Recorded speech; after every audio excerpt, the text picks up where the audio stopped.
За амгалан дүүрэн байцгаана уу та бүхэн өнөөдрийн мэндийг хүргье.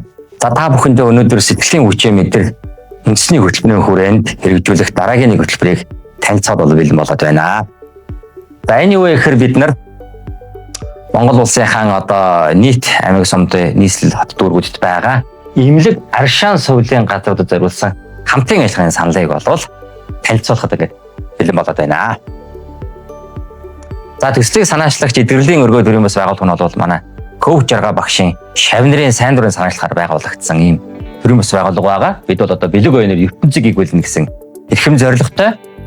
За бид шинжлэх ухаанд суурилсан эмнэлзийн тусламж үйлчлэгийг өвчтний дотоод сэтгэл ухамсарыг хүчээр дэмжих үндэсний хэмжээний эдгэрлийн боловсролыг түгээгч ийм байгууллага байгаа. Товчхондоо бол бид бол бие сэтгэл зүйг бол салшгүй нэг цогц юм аа гэж ихэд авч үздэг ийм газар байгаа гэсэн үг. За ингээд бид бол нийтдээ 2030 он хүртэлх хугацаанд Монгол улсынхаа 1 сая гэр бол хөгж үйлчлэе гэдэг энэ томоохон зорилтыг тавьсан ажиллаж байна. За коуч жаргаа багш ба арга зүйн талаар ярих юм бол коуч жаргаа багшийг одоо танихгүй хүн ховруулсан байж байгаа бах.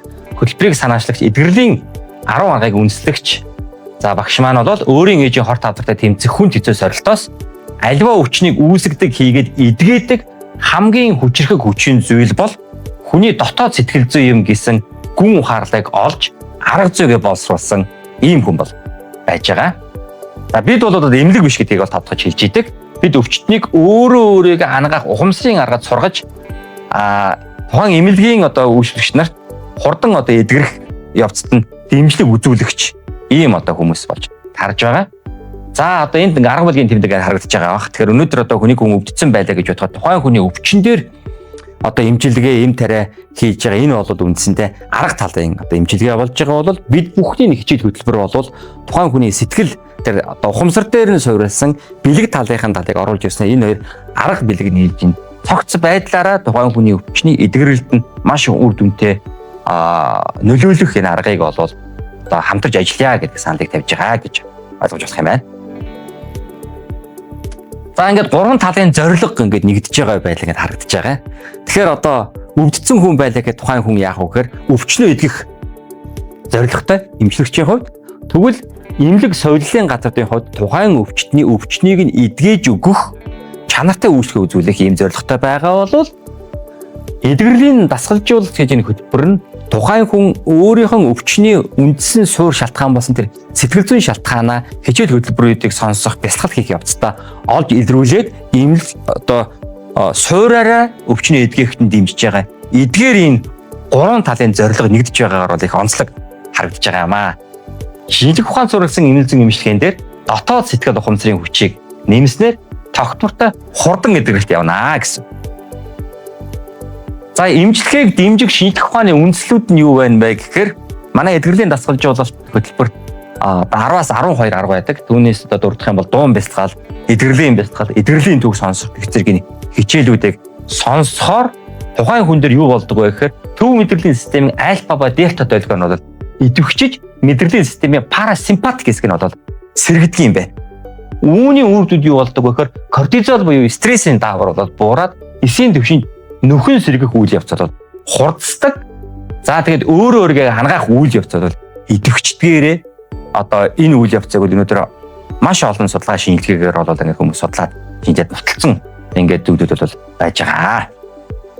За эмнэлэг нь бие махбодын анатоми, физиологийн эмгэгийг эмчлэх бол эдгэрлийн дасгалжуулалтанд өвчний суур шалтгаан болсон сэтгэц, эмоционал хямралыг засч эмчилгээний үр дүнг максимал түвшинд бол хүргэнэ.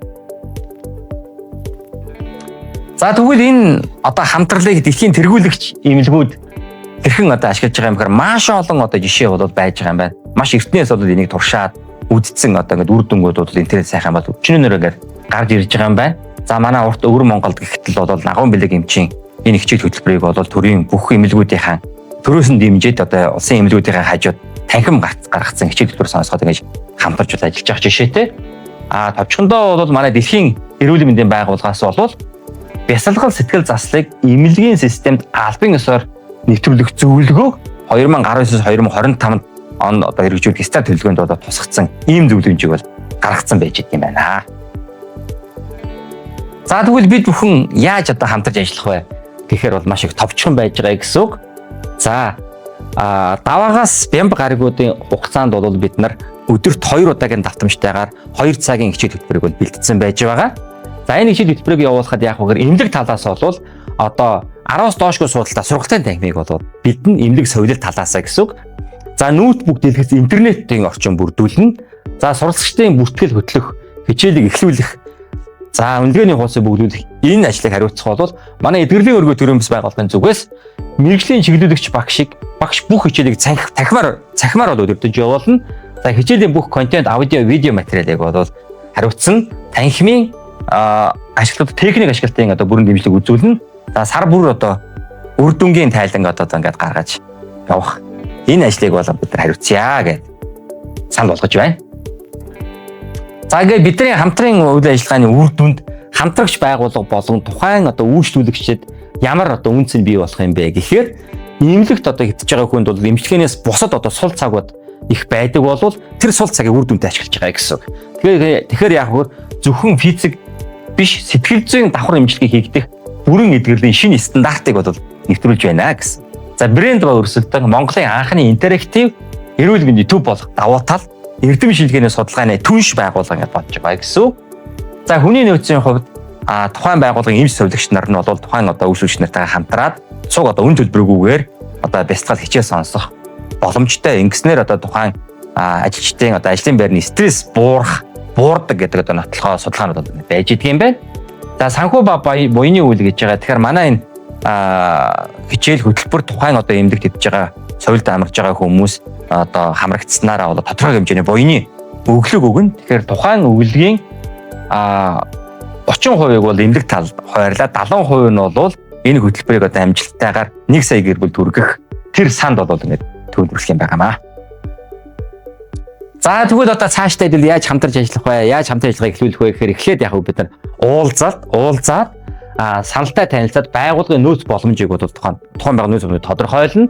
За тэгээд үүн дээр үндэслээд одоо боломжтой гэж үзэх юм бол бид нар 3-7 өдрийн хугацаанд ямар нэгэн үн төлбөр одоо нэг хандивгүйгээр туршилтын хугацааг одоо нэвтрүүлнэ. Тэгээ энэ 3-7 хоногийн хугацааны туршилтын үр дүн дээр суурлаад 2030 он хүртэлх албан ёсны хамтын ажиллагааны гэрээгээ байгуулад ингээд ажиллана. За товчхондоо бол юм байна. Тэгэхээр манай энэ эдгэрлийн асуудал хөтөлбөртэй хамтран ажиллахыг хүссэн эмнэлэг аршаан соёлын газар байх юм бол эдгээр одоо холбогдох хутас цахим хаягаар бол бид нартай хандаарай. Энэ бичлэгийн доор бол бид нар хамтарч ажиллах гэж байгууллагуудад одоо саналаа хөргүүлэх бүртгэлийн линк форм одоо тавьчин тэр линкээр дамжиж ингээд бүртгүүлээрэй. Байгууллагынхаа үйлчлүүлэгчдийн оюун ухамсарын өсөлтөнд үн цэнтэй хөрөнгө оруулах буйнт үүс бидэнтэй нийтийг урьж байна.